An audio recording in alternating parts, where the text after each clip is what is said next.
Hey guys, welcome back to the Boss Podcast, where we like to hear bridal owner success stories. And today in the studio, we have Janet Culp, all the way from Charleston, South Carolina. Thanks for being here today, Janet. Thank you for having me. Yes, tell us the name of your store and how long you've been a bridal owner. So, the name of my store is Gown Boutique of Charleston, and I have owned the store going into my eighth year. And then I'm also opening on January 12th, Lucky Bride Charleston. That's amazing. I love it. So, tell us a little bit how you stumbled upon this industry because I know you were not thinking a bridal shop as you were, a young professional growing into what was your background prior to bridal owning? Yeah, so I have a degree in fashion and marketing. I went to school thinking I was going to be a buyer at Nordstrom, and I graduated and applied for jobs, and they were like, "Yeah, we'll see you in the special occasions department. You'll be just a stylist." And I was like, "Oh, no, no, no, I'm sorry. I have a fashion degree." And they were like, "Yeah, we'll see you on the fourth floor."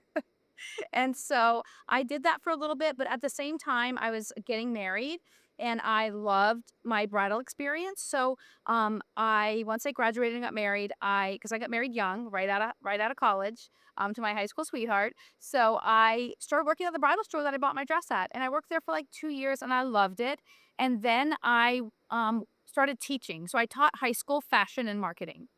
In Virginia, which was amazing. It was so fun. I loved it. And then we started our family and I decided to stay home. So I actually stayed home for 10 years with my girls, just being a mom. And I loved it. I wouldn't change it for the world. Wow. And then we moved to Charleston about 10, 11 years ago. And my girls were just at a point where like they were ready for me not to be at school all the time and, at every event. So I was like, what am I going to do? To be completely honest, I feel like I lost a little bit of myself during those years of staying home, and I didn't really know what I wanted to do. So I applied to be a Saturday assistant at the store that I now own.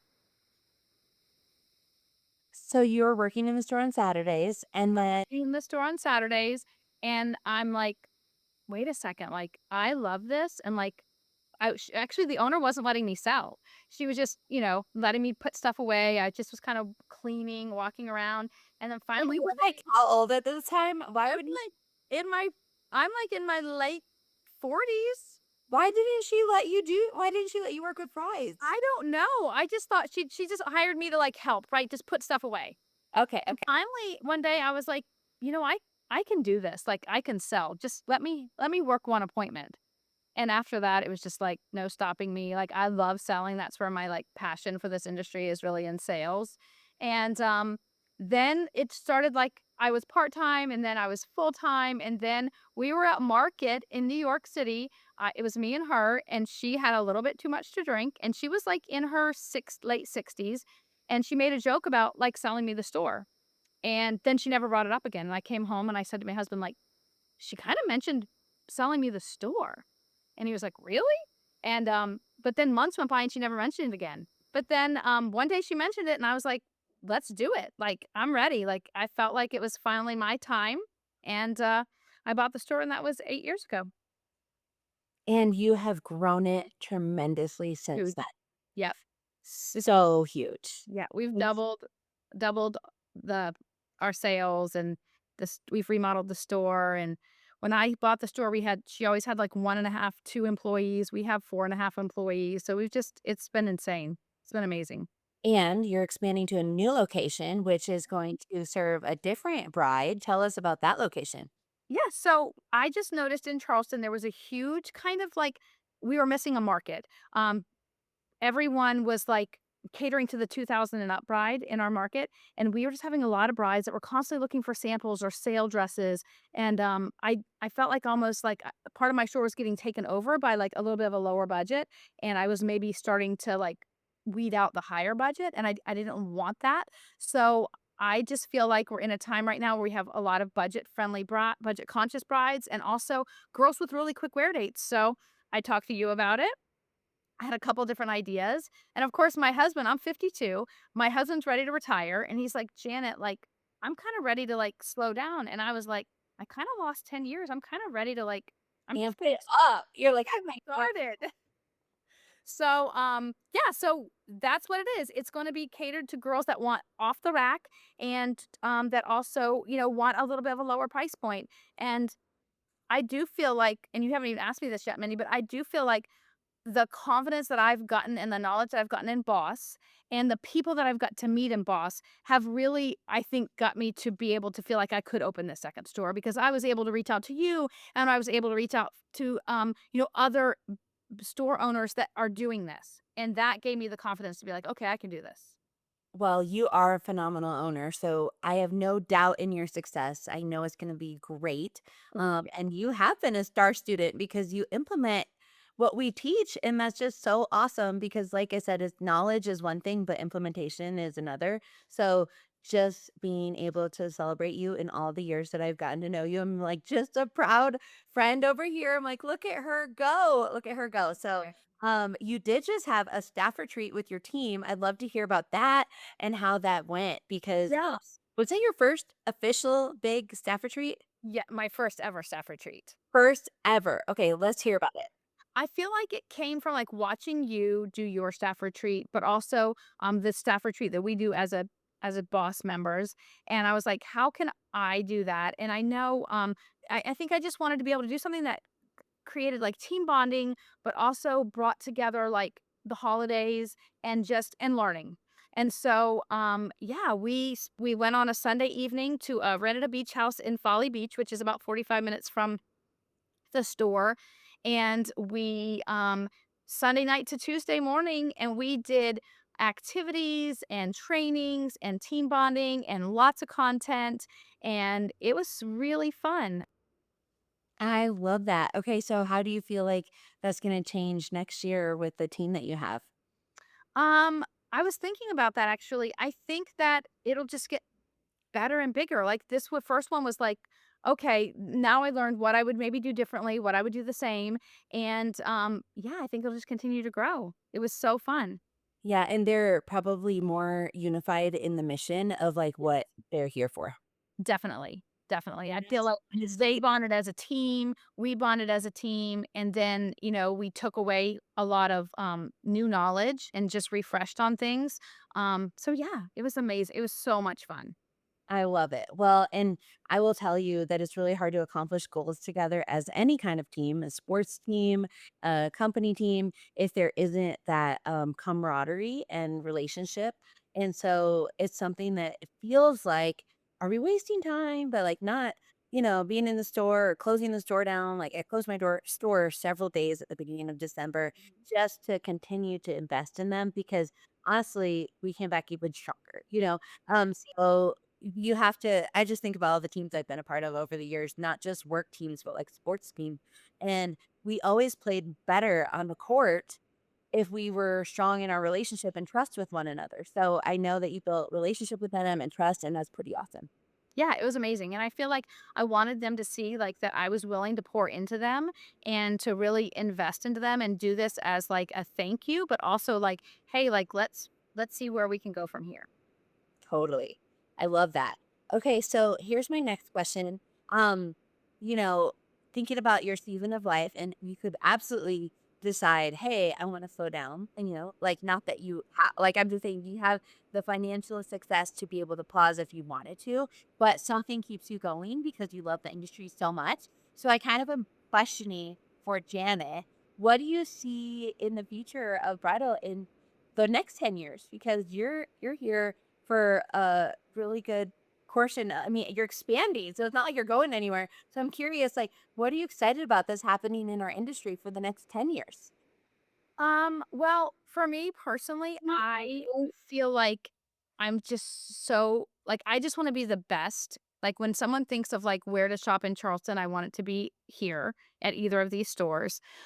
So for me personally, I really I'm just, like, have big ideas, like, I would love for Lucky Bride, not necessarily Gown Boutique, because I feel like Gown Boutique is very particular to here, but I would love Lucky Bride to be something that I can, like, franchise, grow bigger, have in multiple locations, I don't know, I have a lot of ideas that I I need to rein in probably.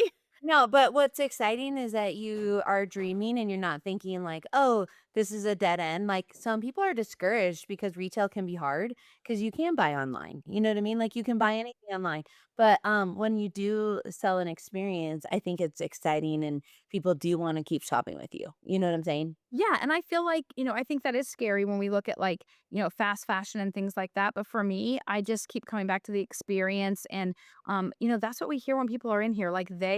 I don't think people are ever gonna want to give that up. You can buy anything online, but like having the experience that you have with your mom or your grandma or your friends in store, I don't think can be duplicated. So I don't know. I don't worry about that. I love that. That's really encouraging for a lot of our listeners. I'm sure that there's an audience of bridal shop owners that are like, "Is this gonna get better?" I'm like, "No, the thing is we have to focus on our experience." Like I always tell my kids, businesses close because they sell products and not experiences. And so we're 100% focused on experience. Even if it was a service industry or anything else, like the experience that you provide will keep you in business because online is only so exciting. And at the end of the day, we are selling emotions and, like, the experience that somebody can feel. And so, as long as we stay focused on that and less on our product, then I think we're gonna be here for a long time. I agree, and I think it's really important that as an owner, obviously, like, as I get older, the age gap between me and these brides gets bigger and bigger, but I just try to always remember, like, I'm always ready to, like, flow, turn, pivot, like, as soon as we are like, "Oh, hey, brides are liking this," like, we pivot that way. I think for me, just not being afraid to change, has been huge for our success. Absolutely, and it's almost like, the change happens faster than we think. Like, it's not like annual changes, it's like, so just in the moment. It's like, Yeah, if we don't do something now, we're gonna sense that, you know what I mean? It's like, we right. can't wait till 2027 to make a change. It's like, okay, that's the beauty of small business ownership is so you don't have a corporate chain that you have to go up and ask a million approvals. We can make a decision today that changes our business tomorrow, you know? I agree, and my team always tells me that's my toxic trait. I'll see something, I'm like, "Oh my gosh, we have to do this," and so I go to Home Goods or Michael's and I buy everything, and I'm like, "We have to do, like, a yes wall," or, whatever. "We have to take that yes wall down, that's not relevant anymore, we need to put something else up." But just being able to be willing to do that, I think is really important. And that keeps it exciting for your team. It totally does. Okay, so I'd love to hear a story of some time in the past that you have had this for 8 years. So I'm sure you have a million stories already, but curious to something that you can look back at now and laugh about, but at the moment felt very stressful. Like you're like, oh my gosh, how am I gonna make it there? Because I think the benefit of this podcast is to just kind of normalize, like we all have so many tricky things that we deal with. And we're gonna make it through. That too shall pass. Probably. Well, I feel like I have twofold maybe. One of them is just, when I first had the store, I think dealing with maybe customers, like angry brides, if something doesn't work out, like if someone's not happy with their dress or doesn't show up on, some time frame changes. So like being able to work through customer service issues was super scary for me in the beginning. And I didn't know how to handle it. And now I'm just like, bring it on. Like I don't feel like there's anything I can't figure out. There's nothing that we can't figure something out together as a team, me and the bride, me and the bride's mom, however that works out. So I guess customer service issues were very scary for me at the beginning, and now I'm like they don't really rattle me. Mm. Um, Something else would maybe be HR. That's like the hardest thing for me is hiring, dealing with, like, HR, those are my those are my pain points, and I'm just learning. Again, I used to take everything so personally. If someone quit, I'd be like, "Oh my gosh, why would they do this?" Like, I've given them everything, like, I've been such a good, boss, and I would take it so personally. I remember one time I had an employee, that had been with me for, like, a year, and she, was leaving, and I remember I showed up at my husband's work, and he works in town not far from the store, and I was, like, crying, and I'm like, "I don't understand what I did," and he was like, "Janet, what are you crying for? This is business." And, I think it's just, when you haven't been in the business, it takes a long time to like get a little bit of a thicker skin and realize that doesn't nothing is personal. And I feel like you'll say that too. Like you'll give me some examples of things you'd say to a employee, like, "Hey, like this is what my expectations are. What can I do to help you get there? And if you can't get there, then like let's part ways." And I'm like, it took me a long time to get to that point, and now I feel like I'm there, and it makes life so much easier.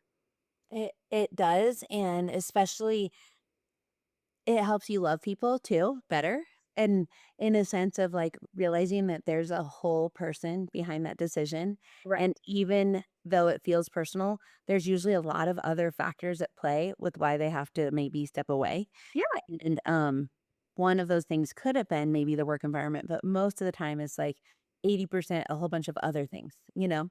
So you go, "Okay, I'm gonna love this person, be understanding, and, separate in an amicable way Right. and wish them all the best," and you just never know, they might come back to you.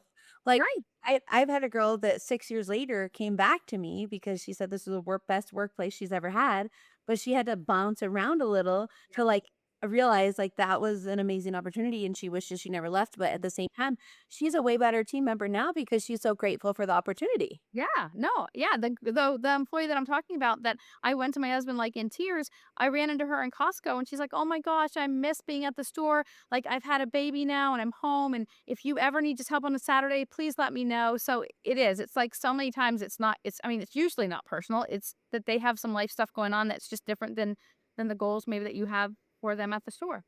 Yep, and if you don't burn a bridge, Right. then you can keep that door open for, like she said, a Saturday here or there or something like that if they were a pretty phenomenal team member. Yeah. No, definitely. I love that. So, let me ask you this, has your family you have 2 amazing daughters, Mhm. and I'm wanting you to remind us all of their ages and what they're doing in life right now. Has there ever been, like, time where the girls have helped in the store? How have you involved your family in the business? Okay. So I have 2 daughters, Paige and Emily, and Paige is 24 and she lives in Nashville. She's finishing grad school in sports administration. She wants to work at the college level, like with, intramural sports and club sports and things like that. So she graduates in May, and then I'm not sure where life is going to take her. Hopefully a little closer than Nashville. And then my other daughter, Emily, actually, works in the store and has grown to, like, love it so much and wants to do more and more, and I feel like she's finishing her last semesters of college, and she does that online, and I think that, I really think she has a love for it, and I think that she is the future of my store, which I'm super excited about. That's amazing. I mean, and that's so fortunate for you because that's not everybody's journey. Sometimes our kids don't love our business, and I'm not talking about just bridal. Right. My in-laws had nursing homes, okay? And it was like the big family business and they were so kind to tell my husband like you don't have to do this if you don't want to. And he didn't want to do this. And so it was really cool that like as a parent, the choice was given, and then I know it's also really cool when the choice is given and it's still the choice made. Like, Right. it'd be a dream for one of my kids to want to take the shop, but I don't know that they're gonna want to, and I don't wanna make them, but what a blessing if one is interested. I'm so happy for you. Yes, And so I think it was 2 years ago that she really kinda started so she worked in the store as like a Saturday assistant when she was in middle school, like, maybe a freshman in high school. Yeah, it was, like, more high school, and, I remember going to the back one day and saying, like, "Emily, like, you need to get off your phone and you need to get out there putting the dresses away or I'm gonna have to fire you," joking, and she goes, "Mom, you do not have to fire me, I quit." And she left that day, and, she didn't work in the store. She finished high school, she went away to her first 2 years of college, and then she came back and she started working in the store. I took her to market, and she loves it so much now, so I always have to tell her, "You know you quit once. You quit on me." yeah, you better not quit again. But she loves it. She does all of our social media, and then she just started selling, and she's like a natural. So I'm so excited for her, and and that's kind of our plan is like as long as she wants it, like we're trying to grow. I feel like at this point I'm trying to grow it for her, so that she has an amazing, like company to step into. That's excellent. I mean, what an exciting time for you. Yeah. And now I'm sure your husband sees the vision. Yes. And my husband does all of the back ends, which he does all the numbers. He's a numbers guy, so he does all of that. But I am learning and I'm trying to get more involved so that when you ask me my numbers, I know them. Yes, you're getting better though. Yes. Getting better. So I'm really proud of you for that. Well, thank you for being on the show. I feel like people need to follow your website, your Instagram, your Facebook. Like they need to come and check you out. So tell us where they can find Janet. So my store or Janet? Both. Okay. So Gown Boutique of Charleston on Instagram or gownboutiqueofcharleston.com, and then Lucky Bride CHS for Charleston CHS. And then I think everything for me is just under Janet Hughes Culp. And I need to get better about posting. That was what we learned at retreat, but I'm working on it. I love it. Well, we like to see all the things you're up to and what an exciting time in your business journey and your entrepreneurial journey that, like I said, this is just like it's grown so much, but then this is just like a launch pad for even more. And so that's why I'm excited for people to follow along and be encouraged and inspired that they can do it too. Well, thank you. Yeah. Yes, and and everyone in the group has been so inspiring to me. Like I feel like we all learn so much from each other, and it's been amazing. I love it. I love having you there. So thanks for being here today, Janet, Thank and you. we'll talk again soon. All right, thanks. Thank you for joining us on this episode of Bridal Owner Success Stories. I hope you found some inspiration and encouragement for your own career in the bridal industry. If you enjoyed today's episode, please make sure to like, subscribe, and share it with your friends. We are in this together.